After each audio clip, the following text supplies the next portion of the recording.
Gálatas capítulo 5, versículo 16 al 26, aleluya. Digo un amén cuando lo tengan y así nos internamos en la meditación de la palabra de nuestro Dios. Amén, mis hermanos. Oiga lo que dice la Escritura, dice la palabra de la siguiente manera, en el nombre maravilloso y precioso de Cristo Jesús. Digo pues, andad en el Espíritu y no satisfagáis los deseos de la carne, porque el deseo de la carne es contra el Espíritu y el del Espíritu contra la carne, y estos se oponen entre sí para que no hagáis lo que quisierais. Pero si sois guiados por el Espíritu, no estáis bajo la ley, y manifiestas son las obras de la carne, que son adulterio, fornicación, inmundicias, lascivias, idolatría, hechicería, enemistades, pleitos, celos, iras, contiendas, disensiones, herejías, envidias, homicidios, borracheras, orgías y cosas semejantes a estas, acerca de las cuales os amonesto, como ya os lo había dicho antes, que los que practican tales cosas no heredarán el reino de Dios. Mas el fruto del Espíritu es amor, gozo, paz, paciencia, benignidad, bondad, fe, mansedumbre, templanza. Contra tales cosas no hay ley, pero los que son de Cristo han crucificado la carne con sus pasiones y deseos. Y si vivimos por el Espíritu, andemos también por el Espíritu. No os hagáis vanagloriosos, irritándoos unos a otros, envidiándoos unos a otros. Nuestro tema en esta mañana le hemos titulado Toma control de tus emociones. Toma control de tus emociones. Tenemos un reto en nuestra vida, y uno de estos retos que nos descontrola o nos afecta más es aprender a controlar nuestras emociones. Es muy importante esta base. Y quiero que una vez más solamente le recuerdo lo que hemos estado mirando, la esencia de nuestra alma. ¿Qué es la esencia de nuestra alma? Hemos estado hablando de que en nuestra alma se encuentran nuestros pensamientos, nuestros sentimientos o emociones y nuestra voluntad permisiva o libre albedrío. Hemos mirado qué hay en nuestro espíritu. En nuestro espíritu tenemos la mente de Cristo, el pensamiento de Dios. Tenemos la conciencia, que es el entendimiento, discernimiento para entender entre lo bueno y lo malo, lo correcto y lo incorrecto. Y la voluntad absoluta y perfecta de Dios está grabada y registrada en nuestro espíritu. Hablamos de los ojos de nuestra alma, que son el entendimiento que tenemos, el razonamiento y la percepción de la vida que vivimos, mientras los ojos del Espíritu son el discernimiento espiritual, son la revelación del Espíritu Santo y por supuesto la palabra de Dios que nos guía y alumbra nuestro camino. Entonces, cuando hablamos de nuestro ser, de nuestra espíritu, alma y cuerpo, nuestro cuerpo simplemente es el conducto, el vehículo a través del cual nos movemos en esta tierra. Así como usted toma su carro y se sube a su automóvil, su carro, su vehículo, y se va a un lugar y a otro. En este país es lo más común, acá en Estados Unidos, que la mayoría tenemos un medio de transporte, en su mayoría un vehículo, ¿verdad? Un carro, un automóvil, y nos subimos a ese vehículo y nos transportamos de un lugar a otro. Pues así como nosotros nos subimos al carro, al vehículo y nos transportamos, así nuestra alma, nuestro espíritu habitan en este vehículo que se llama cuerpo. El cuerpo es simplemente el vehículo a través del cual mi alma y mi espíritu viajan, se mueven, se desarrollan y tienen acceso a este mundo. De alguna manera, a través del cuerpo nos movemos. Amén. Entonces, dentro de este cuerpo hay un alma, hay un espíritu, que son el vehículo, o sirve como vehículo el cuerpo de nuestra alma y de nuestro espíritu. Ahora, la pregunta importante, ¿verdad?, que nos hacemos en este tema es: ¿quién conduce ese vehículo? Nuestra alma y nuestro espíritu de alguna manera discuten, de alguna manera pelean por el derecho a conducir ese vehículo. De alguna manera hay un altercado entre el alma y el espíritu, buscando controlar, buscando manejar ese vehículo, ¿verdad? El tomar el lugar del piloto. El alma quiere controlar el vehículo y no se opone a que el espíritu vaya ahí, pero le dice: hazte a un ladito, siéntate a un lado, sé el copiloto, o vete al asiento de atrás, ¿verdad? Y solamente disfruta el paseo que te voy a dar, y yo voy a decidir a dónde quiero ir. Y el alma toma el control de ese vehículo, y en ocasiones, repito, el espíritu espíritu simplemente lo lleva como copiloto, o en ocasiones lo avienta al asiento de atrás, ahí como diciendo: no me digas nada, no me hables, solamente disfruta el viaje, ¿verdad? Y ahí es donde cometemos los mayores errores, cuando el alma es la que lleva el control de nuestra vida.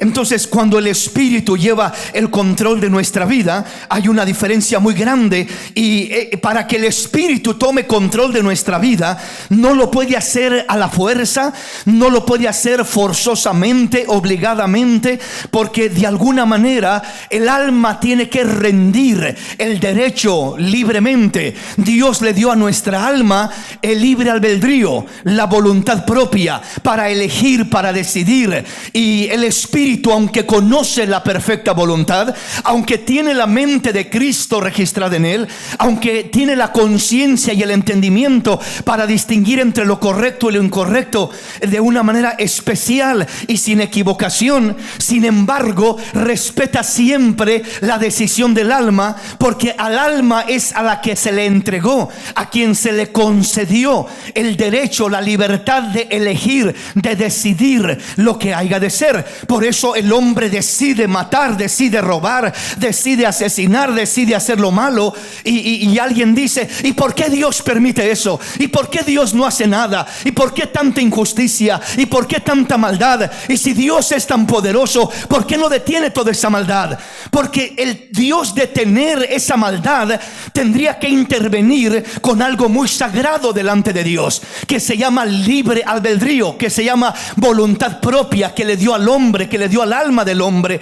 Y para intervenir y privar al hombre de su libre albedrío sería algo semejante como convertirlo en un esclavo o en un robot que simplemente obedece órdenes y camina como un robot sin tener voluntad propia. Dios no quiere del hombre un montón de robots que simplemente hagan por inercia lo que Él quiere que se haga, porque créame que Dios tiene el poder para controlarnos si Él quisiera, y que camináramos como robot haciendo perfectamente solamente lo bueno, solamente lo que Dios dice, y caminaríamos como una serie de robots en este mundo. Mas Dios no creó robots. Dios creó individuos con una voluntad propia para que le honremos voluntariamente, para que le amemos voluntariamente, para que le sirvamos voluntariamente, y no obligatoriamente o controladamente o manipuladamente. Satanás controla, Satanás manipula, Satanás forza, obliga.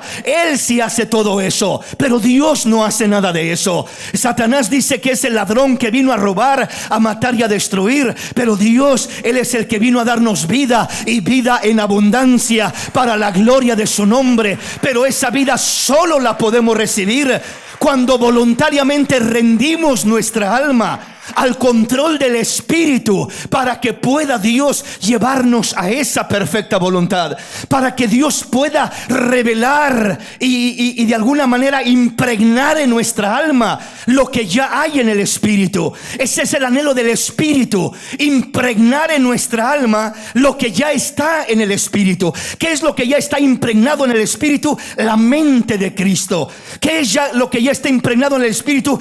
La conciencia, la voluntad perfecta y absoluta de Dios están impregnadas en nuestro espíritu. Y el anhelo del Espíritu es transferir, impregnar lo mismo que hay en el Espíritu, la mente de Cristo, impregnarla en nuestra alma, para que nuestra alma sea renovada y cada vez comencemos a pensar menos como el mundo piensa, menos como pensábamos antes, y ahora más como Dios piensa, como el Espíritu quiere que pensemos. Allí está el plan de Dios y la voluntad de Dios. Denle ese aplauso al Rey en esta maravillosa y linda mañana.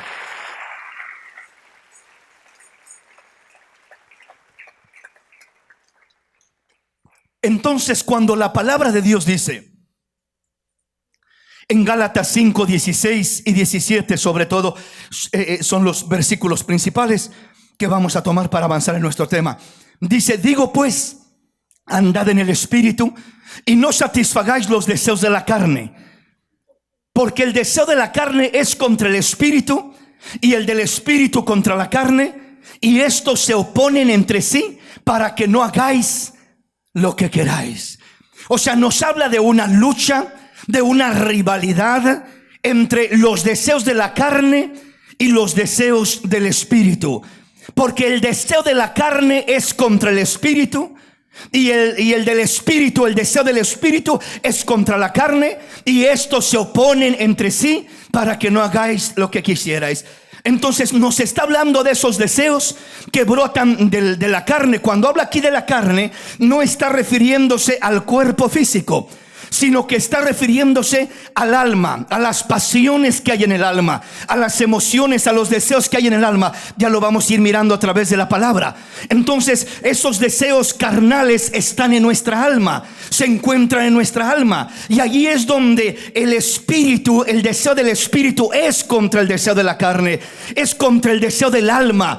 Esa carne es el viejo hombre, la vieja naturaleza, es toda la vida pasada, los deseos engañosos que experimentamos, que vivimos, que aprendimos en el mundo. Y ahora todos esos deseos, envidias y todo lo malo que aprendimos allá en el mundo, esos deseos quieren gobernar a nuestra alma y quieren de alguna manera tomar el control y llevarnos una vez más en esos deseos, a volver a esos apetitos. Pero el Espíritu dice: ya no andes en esos deseos. Yo tengo nuevos deseos que quiero impregnar en tu alma. Yo tengo nuevos deseos. Solo rinde tu alma y los deseos del Espíritu comenzarán a impregnarse. Nuevos deseos, buenos deseos, dulces deseos se impregnarán ahora en tu alma. Eso es a lo que se le llama la regeneración, la renovación, la restauración de parte de Dios. Veamos cómo lo dice más específicamente la palabra. Pero si sois guiados por el Espíritu, no estáis bajo la ley. Luego dice versículo 19: y manifiestas son las obras de la carne, que son. Aquí nos da una lista de los deseos de la carne, de esa vieja naturaleza, de esa alma viciada al pecado, de esa alma que se corrompió, donde vivimos, donde crecimos, el ambiente y todo lo que aprendimos en el mundo. Desde nuestro hogar, nuestros padres, nuestra familia, nuestros amigos, el vecindario. Ahora ya en este tiempo avanza mucho más que eso. Ahora ya son las redes sociales, es la televisión, es el internet, es todo lo que está al acceso en las manos aún de un niño desde pequeña edad. En este tiempo es asombroso mirar ya a los niños de 5 o 6 años que ya exigen su celular. Ya no es préstame el celular, papá o mamá. Ya exigen su propio celular. Ya necesito tener mi propio celular. Y muchas veces no tienen el control, el dominio para utilizar sabiamente, sanamente ese celular. Y en veces lo que aprenden, lo que se va impregnando en sus almas, en sus mentes, en sus emociones, en sus corazones, es algo destructivo. No es algo sano, no es algo que bendecirá sus vidas, sino es algo que con lo que batallarán el resto de su vida. Aquí nos da una lista de esas cosas, y esas cosas no cambian, no han cambiado desde un principio de la caída del hombre, no han cambiado desde el tiempo de Cristo, desde el tiempo de Pablo, y ahora siguen igual de activas estas obras, estos frutos de la carne. Dice: y manifiestas son las obras de la carne, que son adulterio, fornicación, inmundicia, lascivia, idolatría, hechicería, enemistades, pleitos, celos, iras, contiendas, disensiones, herejías. En alguna de estas cosas estábamos nosotros. Estas eran las prácticas que eran el pan de cada día para muchos de los que estamos acá. Envidias, homicidios, borracheras, orgías y cosas semejantes a estas, acerca de las cuales os amonesto, como ya os lo había dicho antes, que los que practican tales cosas no heredarán el reino de Dios.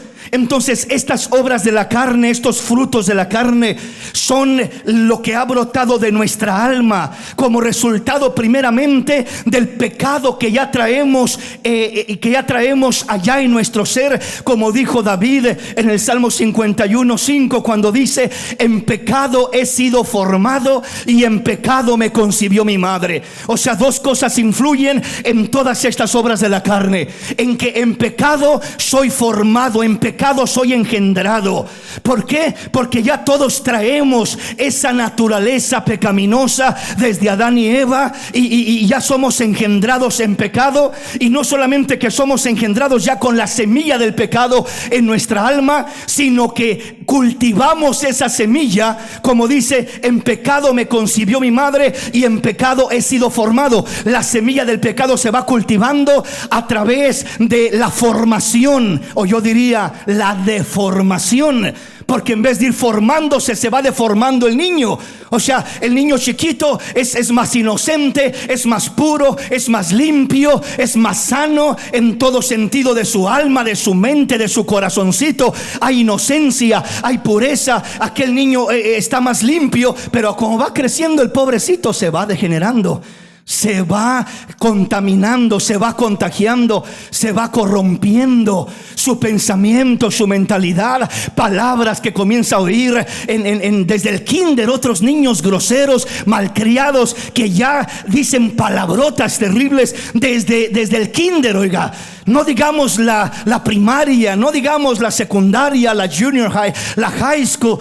Todos esos medios están plagados de tanta cosa que va absorbiendo aquel pequeño y va creciendo. Y en ese crecimiento, en vez de tener formación, se va deformando, a menos que tenga la palabra de Dios, que es la que regenera, es la que renueva, es la que realmente transforma la vida del hombre. Aún desde la niñez, dijo Pablo a Timoteo, has sabido las sagradas escrituras, y esas sagradas escrituras son las que te han ayudado a no corrompirte, a no deformarte, a no perder los valores, principios que Dios te ha dado y que todavía guardas en tu corazón. Entonces miraba su sinceridad, su pureza, su fe genuina, y Timoteo era un joven que desde la niñez fue instruido en las sagradas escrituras. Por eso, mi hermano, padre de familia, no es en vano el tiempo que inviertes instruyendo a tu hijo, a tu hija. Es el mejor tiempo, es el mejor legado, es la mejor herencia que le puedes dejar a un hijo, a una hija. La palabra de Dios viva en sus corazones, en su mente. Eso será un tesoro maravilloso que ayudará a tus hijos de una manera especial. Entonces, estas son las obras de la carne que vienen a manifestarse y que vienen como resultado, primero, del pecado en el que somos concebidos, y segundo, el pecado en el que somos formados. Somos formados por la sociedad, somos formados por la familia, somos formados por los amigos, somos formados por las experiencias que tenemos, somos formados por lo que vemos, por lo que oímos, somos formados por el ambiente donde crecemos. Eso es, si no tenemos una relación con Cristo. Porque si tenemos una relación con Cristo y nuestro fundamento está en la palabra de Dios, ya no eres formado por la cultura, ya no eres formado por las tradiciones, ya no eres formado por las ideas o los conceptos de los hombres. Eres formado por la bendita palabra de Dios, que te promete vida eterna, que te promete bendición, que te promete gozo, que te promete paz. Aleluya, bendito el nombre de Jesús. Versículo 22 nos habla de lo contrario y nos dice: mas el fruto del Espíritu es, y luego nos da una lista hermosa de lo que está impregnado en el Espíritu. ¿Qué está impregnado en el alma, en el viejo hombre, en la vieja naturaleza? Ya leímos la lista de adulterios y fornicaciones y lascivias, idolatría, hechicerías, enemistades, pleitos, celos, iras, contiendas, disensiones, herejías, envidias, homicidios, borracheras, orgías. Todo ese tipo de cosas está impregnado, está viciada el alma del hombre con cada experiencia, con cada cosa que miró. Por eso, aún cosas que no hacemos pero que miramos, como la pornografía, se queda impregnada en la mente y en el corazón del hombre y le da problemas a aquella persona. Nos deteriora, nos destruye, nos degrada, y batallamos con todo eso después, porque se queda ahí impregnado. Mientras que lo que Dios impregna, lo que el Espíritu impregna, lo que está impregnado en el Espíritu, no es nada de aquello que acabamos de leer, sino dice: mas el fruto del Espíritu es amor. ¿Qué hay en el Espíritu? Amor, gozo, paz, paciencia, benignidad, bondad, fe, mansedumbre, templanza. Contra tales cosas no hay ley. O sea, nadie te va a arrestar, no te vas a meter en un problema, no te va a degradar, no vas a degradar a nadie, no vas a ofender, no vas a lastimar con los frutos del Espíritu. Todo lo que brota del Espíritu no es algo que lastima, no es algo que degrada, no es algo que ofende, no es algo que afecta. Es algo que edifica, que transforma, que bendice, que llena de Dios aquellas bendiciones maravillosas, porque es lo que está impregnado en el Espíritu. Aleluya, en el Espíritu.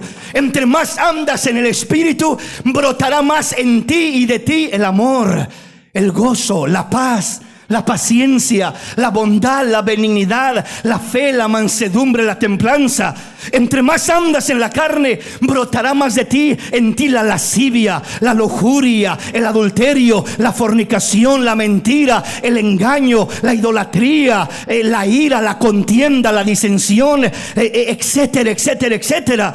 Entonces, por eso dice la palabra: andad en el Espíritu y no satisfagáis los deseos de la carne, porque el deseo de la carne es contra el Espíritu y el deseo del Espíritu es contra la carne. Así que ¿quién va a controlar mi vida? ¿Quién va a tomar el control de mi ser, mi carne o mi espíritu? Aleluya.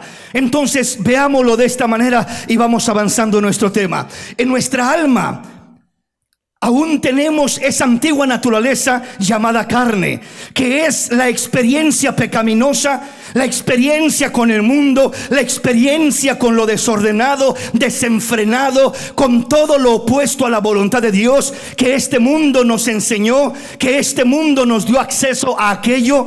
Allí está, en esa naturaleza llamada carne, impregnado todo esto, y eso es parte de nuestra alma. Pues decía, no se refiere al cuerpo físico hablar de la carne en este sentido, sino a la naturaleza caída, pecaminosa, que es parte de nuestra alma. Entonces hablamos de pensamientos, de deseos, de pasiones desordenadas, de malas acciones que gobiernan el alma, porque quedó viciada con todas estas prácticas. Y ese es el reto, de ser renovados, de ser transformados, de dar lugar al Espíritu. Porque, hermano, si uno dice: yo quiero tener amor, yo quiero tener paciencia, yo quiero tener paz, yo quiero ser bondadoso, uno por su propia carne, su propia alma, nunca lo va a lograr. En el alma está grabado el egoísmo, en el alma está grabada la venganza, no el perdón.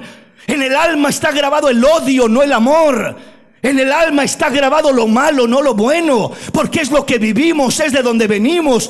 Entonces yo quiero que brote, quiero que haya en mi amor, quiero que haya en mi paz, quiero que haya en mi paciencia, fe, benignidad, bondad, mansedumbre. Quiero ser manso, ya no quiero ser enojón, grosero, pleitista. Ya no quiero tener un carácter agresivo, ya no quiero tener esa personalidad. ¿Cómo le hago? Quiero cambiar. No podrás cambiar tú solo, no podrás lograrlo tú solo. Me voy a proponer, voy a usar la fuerza de voluntad. No será suficiente tu fuerza de voluntad. Los frutos del Espíritu, los frutos de amor, del gozo, de la paz, de la bondad, de todo eso, no se producen solos. Hay alguien que los produce, es el Espíritu de Dios el que produce esos frutos. Es dándole lugar en mi corazón al Espíritu de Dios, es rindiendo mi alma a los pies del Espíritu, como el Espíritu comienza a tomar control, y Él es el que produce esos frutos.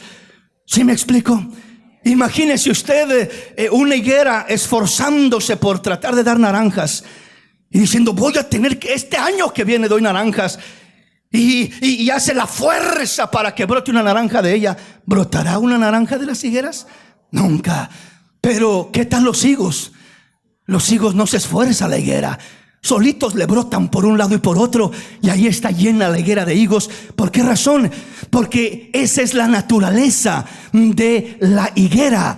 La naturaleza de la higuera no es dar naranjas, la naturaleza de la higuera es dar higos. La naturaleza de nuestra alma caída, nuestra alma viejo hombre, nuestra alma carnal, su naturaleza es dar. Adulterio, fornicación, inmundicias, lascivias, idolatría, hechicería, enemistades, pleitos, celos, etcétera, etcétera. Esa es la naturaleza de mi alma.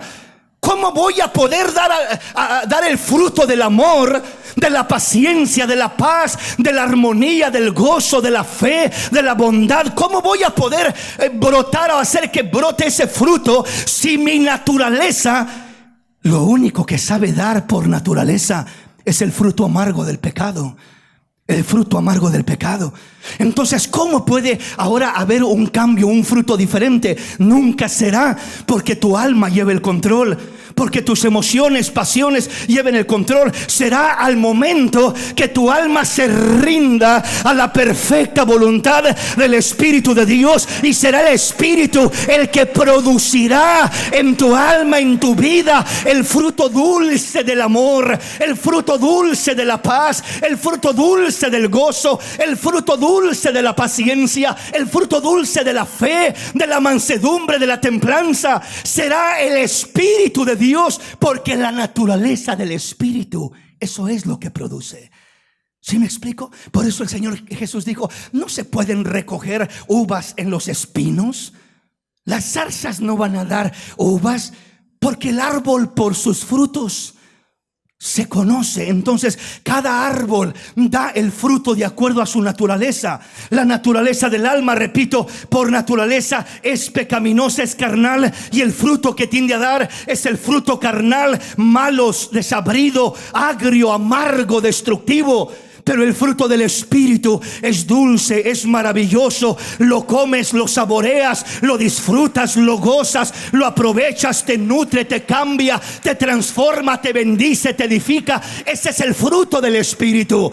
¿Y cómo comienza todo este fruto a cambiar del fruto amargo de mi carne a un fruto dulce del Espíritu? Repito, rindiendo mi alma, rindiendo mi voluntad permisiva, rindiendo mi voluntad, mi libre albedrío, rindiendo mis pensamientos, mis emociones, mis deseos. Si yo tengo este deseo, pero ¿qué dice Cristo? No, Cristo dice que no. Entonces, alma mía, vas a hacer lo que Cristo dice y no lo que tú quieres, no lo que tú deseas. Voy a rendir mi alma con Cristo. Estoy juntamente crucificado, y ya no vivo yo, mas vive Cristo en mí. Eso es rendir el alma. Eso es rendir el alma.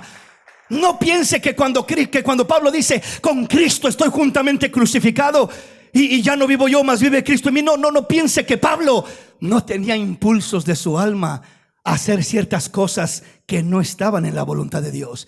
Pablo tenía impulsos también, deseos arrebatados de hacer una cosa, de hacer otra, fuera de la voluntad de Dios.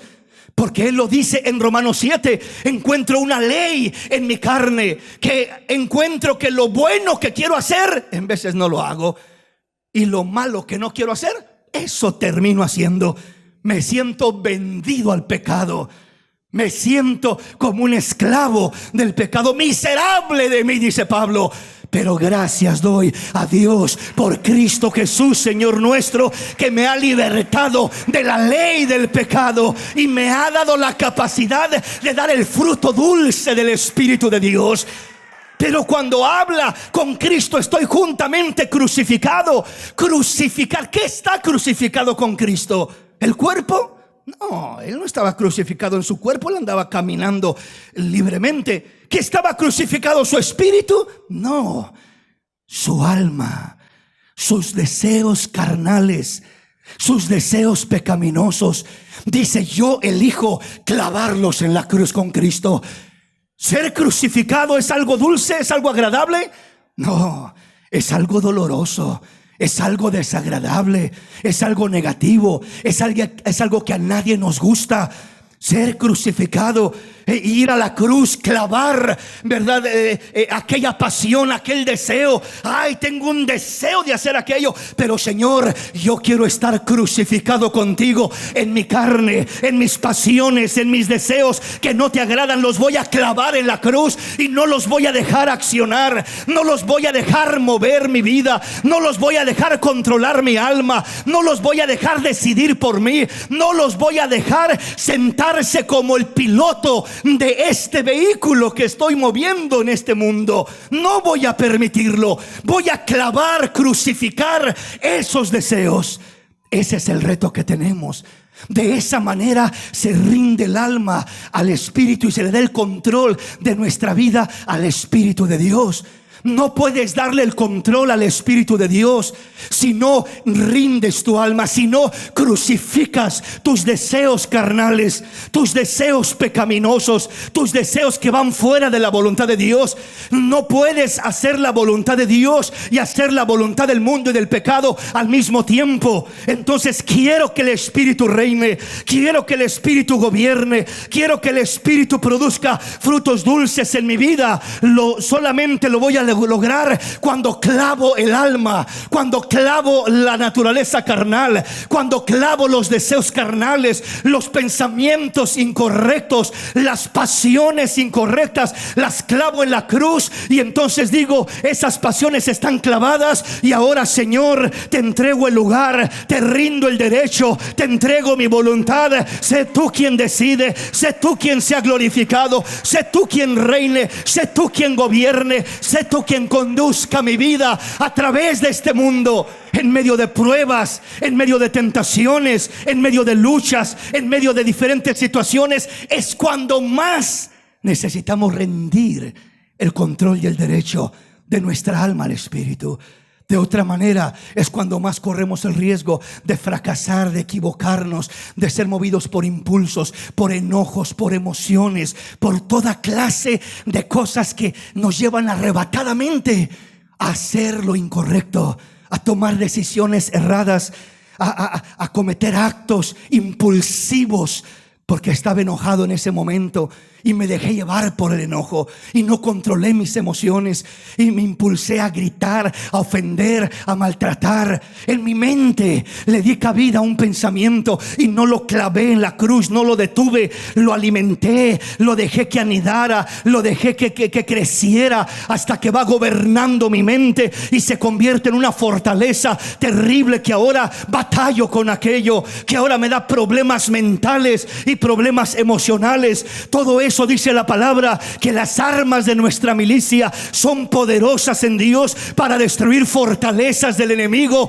y toda cosa que se levanta contra el conocimiento de Dios. Las armas de nuestra milicia no son carnales, sino poderosas en Dios. Tenemos armas, tenemos la ayuda de Dios. No estamos solos para luchar y batallar y combatir contra todo aquello que batalla contra el alma. Amén, mis hermanos. Avancemos en nuestro tema porque el tiempo ya nos ganó. Santiago capítulo 1. Conozcamos lo que hay en nuestra alma. Santiago capítulo 1, versículo 12 al 15. Bienaventurado el varón que soporta la tentación, porque cuando haya resistido la prueba, recibirá la corona de vida que Dios ha prometido a los que le aman. Cuando alguno es tentado, no diga que es tentado de parte de Dios, porque Dios no puede ser tentado por el mal, ni Él tienta a nadie, sino que cada uno es tentado cuando de su propia concupiscencia es atraído y seducido. Entonces la concupiscencia, después que ha concebido, da a luz el pecado, y el pecado, siendo consumado, da a luz la muerte. Nos habla de la bienaventuranza de aquel hombre, mujer que soporta la tentación, que resiste la prueba, porque después recibirá la corona de vida que Dios ha preparado para los que le aman. Pero luego nos habla del versículo 13, la raíz del problema, el origen del problema. Aquí lo describe Santiago más ampliamente. Pablo lo decía a los Gálatas: andad en el Espíritu, no satisfagáis los deseos de la carne, porque el deseo de la carne es contra el deseo del Espíritu, y estos dos se oponen entre sí. Pero aquí no lo describe de otra manera, más internamente. El deseo de la carne, veámoslo.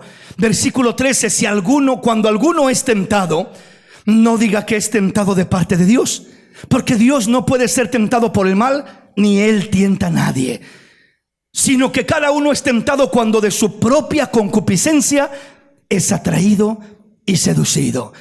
Entonces aquí nos da una base muy importante, entendiendo cómo viene ese problema de los deseos de la carne, los deseos del alma que batallan contra nuestro ser. Esos deseos, ¿qué son esos deseos? La palabra acá, el apóstol dice que esos deseos son aquello por lo que somos tentados.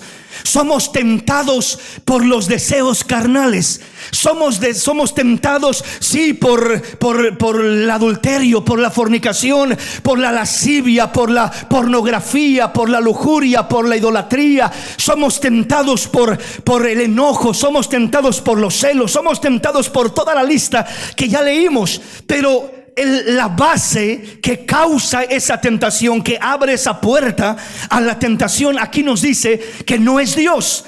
Cuando alguno es tentado, no diga que es tentado de parte de Dios. Señor, ¿por qué me metiste en esta tentación? Dios no te mete en la tentación.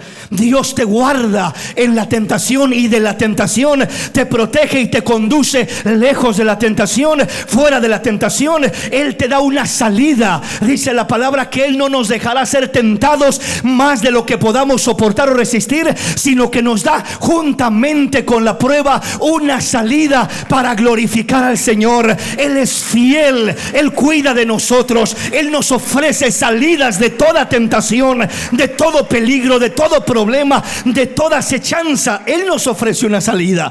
Pero acá dice que cuando alguno es tentado, no diga que es tentado de parte de Dios, porque Dios no puede ser tentado por el mal, ni Él tienta a nadie. Entonces, aquellos que piensan, ¿verdad?, ¿por qué Dios permitió esto? Dios no es el autor de nada de esto. Es decir, el hombre es tentado por las cosas del mundo, es tentado a practicar las obras de la carne, es tentado a la lujuria, es tentado al pecado, es tentado al enojo, a los celos, a todo lo malo que ya leímos. Es tentado el hombre a todo eso. ¿De dónde es tentado? ¿De afuera? Hermano, y si me alejo y me voy a una montaña, y si trato de alejarme de la sociedad y me convierto en un ermitaño, ¿verdad? Porque hay tentaciones aquí y allá, y todo alrededor de nosotros hay tentaciones. Hermano, créeme que la solución no está en tratar de huir, por así decirlo, externamente a un lugar donde no haya tentaciones, porque la realidad es que donde quiera va a haber tentaciones. Imagínate, Adán y Eva estaban en un huerto de Edén, un paraíso hermoso, perfecto, lindo, con abundancia de todo, y ahí fueron tentados. O sea, si te vas a la montaña, hasta allá te va a buscar el diablo y te va a tentar con lo que menos te imaginas, y hacer lo que menos te imaginas. Pero créeme que te va a tentar. Si encontró una manera de tentar a Adán y a Eva en el huerto de Edén, repito, estando en un paraíso hermoso, maravilloso, y no había más gente. Uno puede decir ahorita, hermano, está lleno de gente y de tentación y de pecado y de esto y del otro, aquí y allá, y cuando no es de una manera es de otra. Ellos no había una multitud de gente, eran 2 personas, una pareja. Y ahí se introdujo la serpiente para tentar. Entonces, donde quiera va a haber la posibilidad. Si huyes, allá te perseguirá la tentación. No te escaparás de una forma o de otra. Serás tentado a pecar contra Dios de una forma o de otra, ¿verdad? Si no es de una manera, será de otra. Pero aquí nos dice, entonces, no culpes a Dios. No digas que eres tentado por Dios, porque Dios no tienta a nadie, ni Él puede ser tentado por lo malo. Luego dice el versículo 14: les voy a aclarar cuál es el origen del problema, dice Santiago, sino que cada uno es tentado cuando de su propia concupiscencia es atraído y seducido. ¿Qué es la concupiscencia? La concupiscencia es otra palabra para hablar de la carne, como lo decía el apóstol Pablo a los Gálatas. El deseo de la carne es contra el espíritu. Entonces la concupiscencia son los deseos carnales. Dicho de otra manera, son las pasiones desordenadas. Pasiones desordenadas. No es malo tener pasiones. El problema es cuando esas pasiones se desordenan.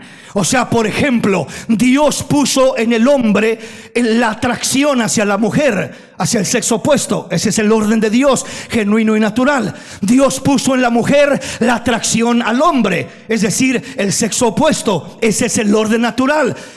Cuando se desarrolla esa pasión en el orden de Dios, ¿cuál es el orden de Dios? Unirnos en santo matrimonio. Cuando el hombre le pide a Dios, la mujer le pide a Dios, y aquella pareja se une en santo matrimonio, eso se desarrolla, esa pasión, ese deseo que Dios puso en el corazón, en la vida del hombre y de la mujer, y se desarrolla en el orden de Dios. Y eso no es pecado, eso es santo matrimonio. Disfrutas de lo que Dios creó, de lo que Dios hizo en el orden de Dios, y será una bendición maravillosa, hermosa para tu vida. Formarás una familia y será algo maravilloso, un regalo auténtico y lindo que Dios te dio. Pero el deseo del diablo y el deseo de la carne es desordenar lo que Dios nos dio. Y ahí es cuando se convierte en concupiscencia. O sea, los deseos desordenados son concupiscencia, pasiones desordenadas. Las pasiones ordenadas no son concupiscencia, son parte del plan de Dios. Dios las puso, Dios nos las dio para que las disfrutemos, para que las gocemos, ¿verdad? Por ejemplo, la comida. La comida es una pasión, amén. Cuando come, come apasionadamente, disfrutando aquello, más si tiene hambre, ¿verdad? Se goza, se disfruta aquello, y no hay nada de malo. Dios puso aquello en nosotros, ¿verdad? El apetito y el deseo de comer y disfrutar una rica comida. Pero ¿qué pasa cuando eso se convierte en glotonería?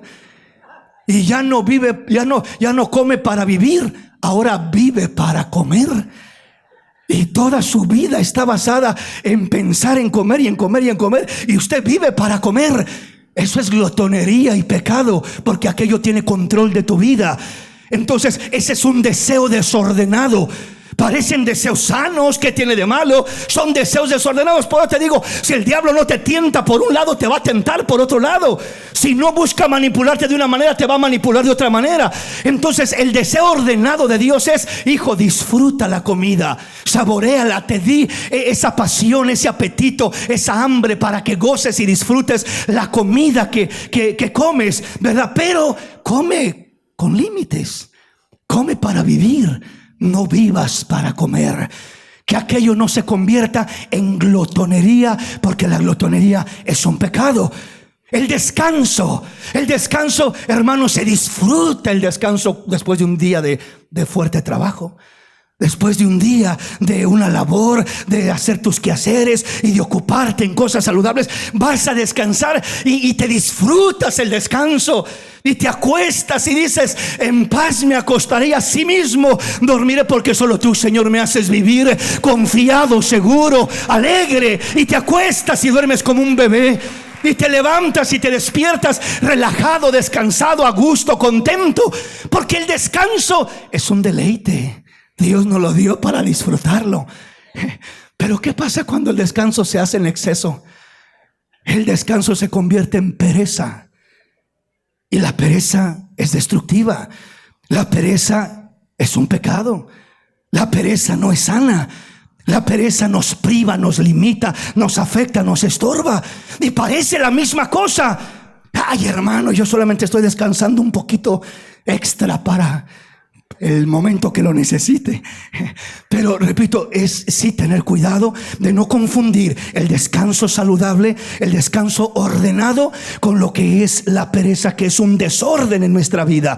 Es un desorden que nos afecta. Entonces, cuando la concupiscencia son deseos desordenados, son pasiones desordenados, no solamente lo malo o ciertas cosas que se miran muy malas, sino Prácticamente el pecado es una distorsión de lo bueno que Dios ha hecho.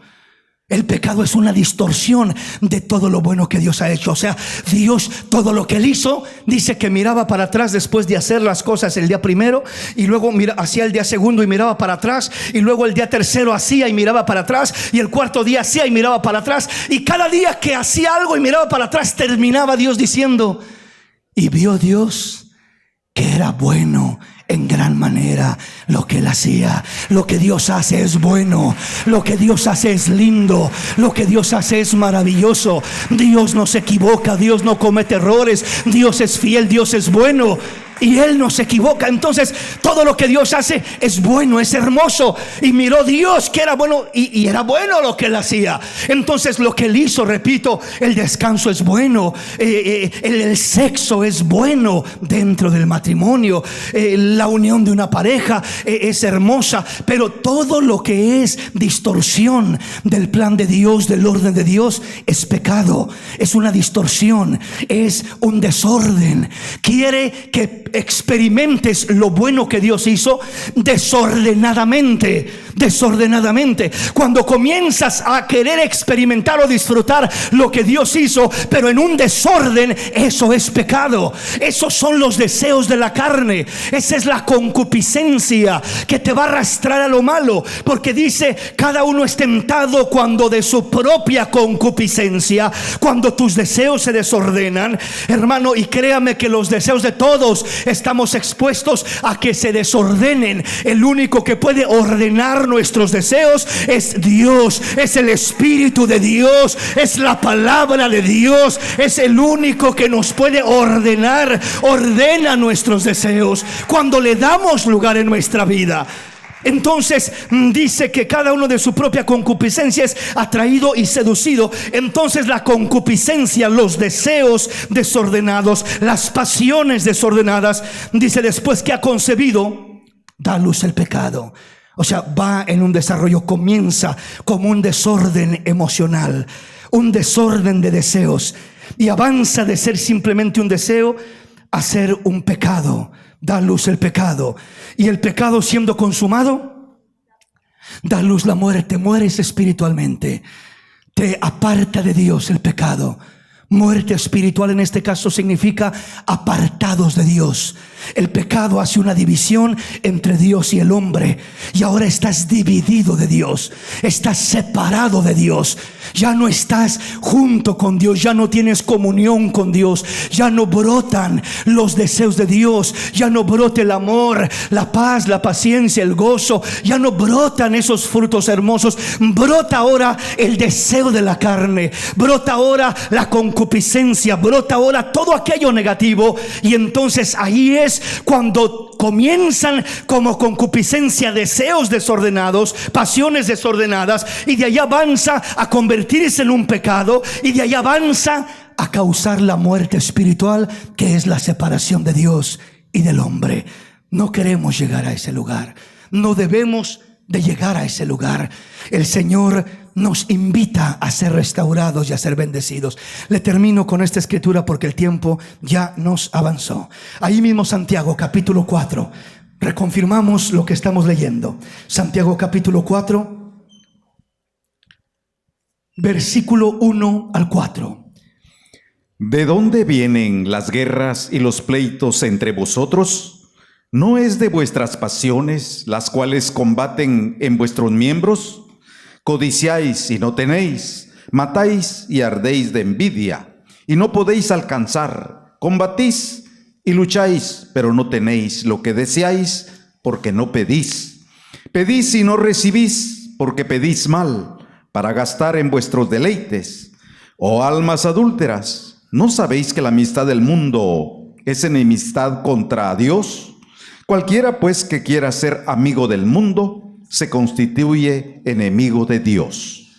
El versículo 1 y el versículo 2 sobre todo nos dicen de dónde vienen las guerras y los pleitos entre vosotros. ¿De dónde viene todo ese desorden en la vida del hombre? ¿De dónde viene todo ese descontrol en la vida del hombre? Hablo primeramente del descontrol interno que es a causa de nuestra concupiscencia, como decía Santiago en el primer capítulo, y no solamente internamente, sino eventualmente lo interno se manifiesta hacia afuera.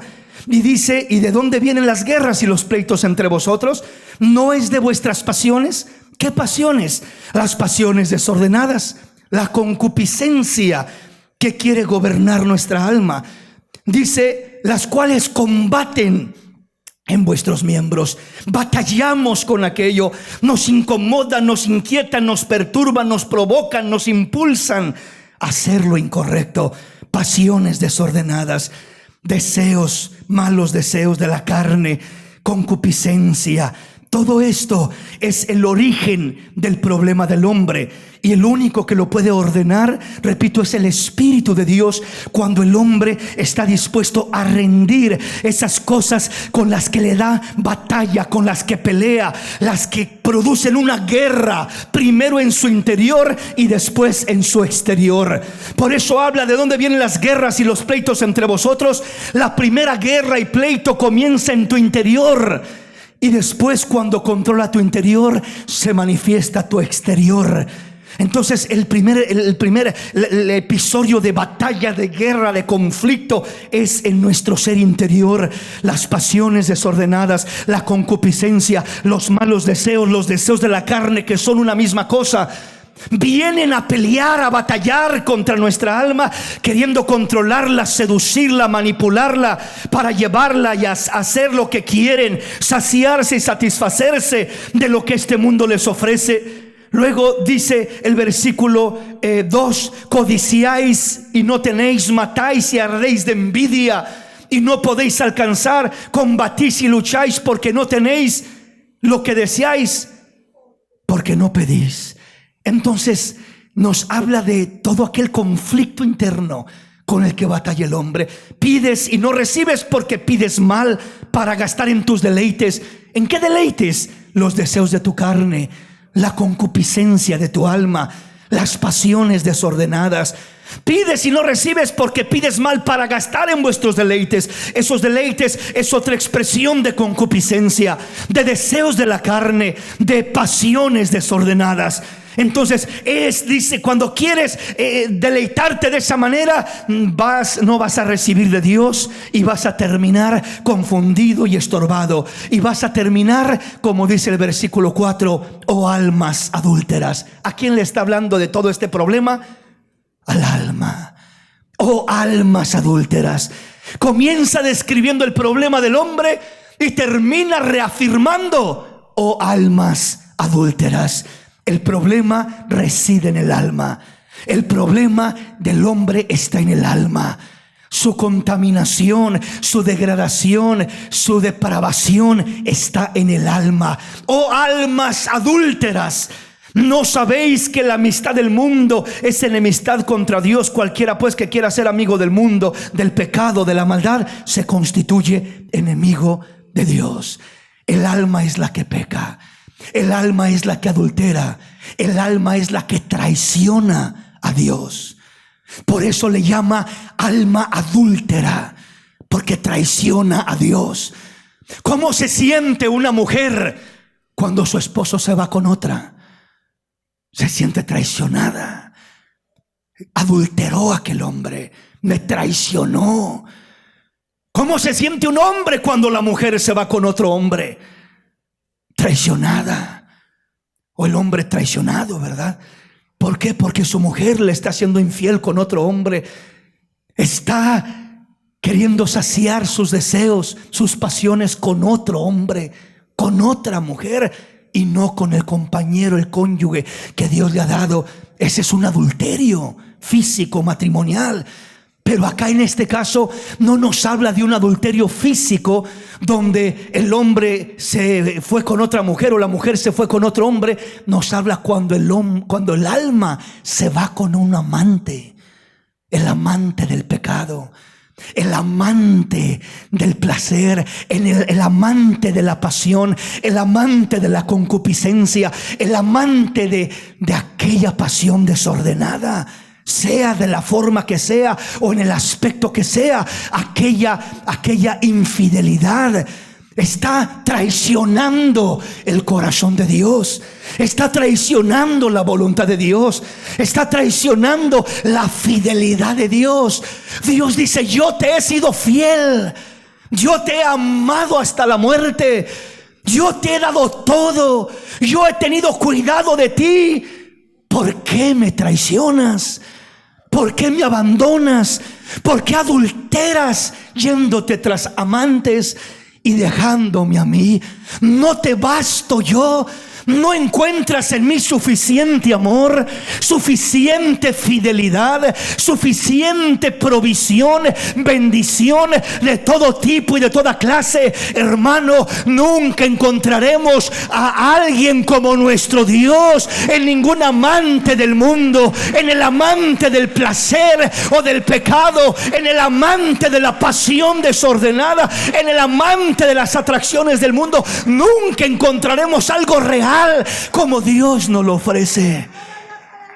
Él nos invita a ser fieles, y la fidelidad comienza con la fidelidad de nuestra alma, para no convertirnos en almas adúlteras, traicionando el corazón de Dios. Aquí me detengo porque el tiempo ya nos avanzó. Póngase de pie en esta hermosa mañana.